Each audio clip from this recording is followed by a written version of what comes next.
விழிப்புணர்வு வணக்கம். மனிதவள மேம்பாட்டு ஆராய்ச்சியாளர், இறைநிலை மருத்துவர் இமயவரம்பன்.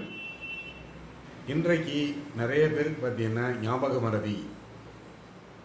மறதின்னா ஒரு வீட்டை பூட்டிட்டோமா அப்படின்னு வெளியில் யோசிச்சுக்கிட்டு இருக்கிறது, சாவியை எங்கேயாவது ஒரு இடத்துல மறந்துட்டு வச்சுட்டு சாவியை தேடிக்கிட்டே இருக்கிறது, பர்ஸை மறந்துட்டு வச்சுட்டு பர்ஸை தேடிக்கிட்டே இருக்கிறது, புத்தகத்தை மறந்து வச்சுட்டு புத்தகத்தை தேடிக்கொண்டே இருப்பது, இது மாதிரியான ஞாபக மறதி.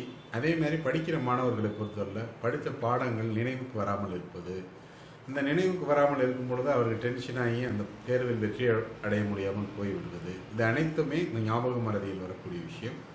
இந்த வச்ச பொருளை வச்ச இடத்துல மறந்துடுறது, இது எல்லாத்தையும் ஞாபகத்தை மிக எளிய முறையில் இது பண்ணுவதற்கு ஒரு மிக மிக அற்புதமான அக்குபஞ்சர் மருத்துவத்தில் உள்ள அற்புதமான ஒரு கொல்லி பெரிகார்டியம் 9 அப்படின்னு பேர். இது ஒரு உட் பாயிண்ட் அப்படின்னு சொல்லுவாங்க.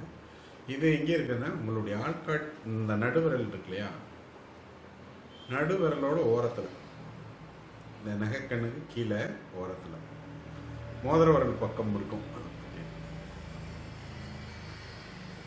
இதை தினமும் அழுத்தி விடு, அழுத்தி விடு, அழுத்தி விடு, அழுத்தி விடு, அழுத்தி விடு, அழுத்தி விடு, அழுத்தி விடு ஒரு 21 முறை காலையில் எப்போல்லாம் முடியுதோ அப்போல்லாம், டிவி பார்க்கும்போது கூட இது தாராளமாக பண்ணலாம். இது மாதிரி அழுத்தி விட்டுட்டு வரும்போது பார்த்தீங்கன்னா நம்முடைய நினைவாற்றல் குறைபாடை மிக மிக எளிய முறையில் சரி செய்ய முடியும். இதே நேரத்தில் பார்த்தீங்கன்னா ஃப்ளவர் ரெமெடிஸ் என்று சொல்லக்கூடிய மலர் மருத்துவத்தில் அற்புதமான ரீகாலிங்காக உள்ளது செஸ்ட்நட் பட் அப்படின்னு சொல்லிட்டு ஒரு மலர் மருந்து இருக்குது. அது ஒரு அற்புதமாக வேலை செய்யக்கூடியது. நம்முடைய நினைவாற்றலை மிக எளிய முறையில் சரி செய்யக்கூடிய ஒரு அற்புதமான ஒரு விஷயம். இந்த தகவலை பதிவிட்டு நாளை வேற ஒரு அற்புத தகவலுடன் உங்களுடன் தொடர்பு கொள்கிறேன்.